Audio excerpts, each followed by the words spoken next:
கர்த்தருடைய பரிசுத்த நாமத்திற்கு மகிமை உண்டாவதாக. இன்றைய இறைவார்த்தை எண்ணாகமம் 12:2. கர்த்தர் மோசேயை கொண்டு மாத்திரம் பேசினாரோ, எங்களை கொண்டும் அவர் பேசினதில்லையோ என்றார்கள்.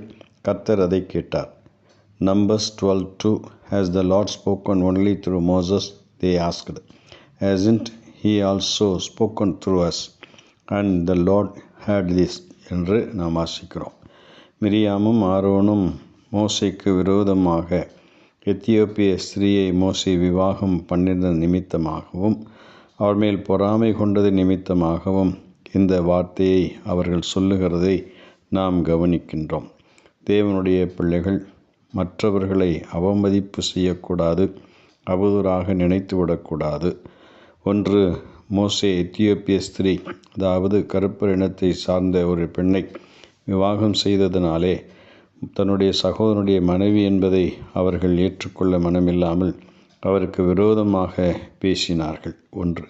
இரண்டாவது, கர்த்தர் ஒரு ஊழியருக்கு கொடுக்கும் கிருபையையும் வரத்தையும் தரக்குறைவாக நினைத்து பொறாமை கொள்ளக்கூடாது.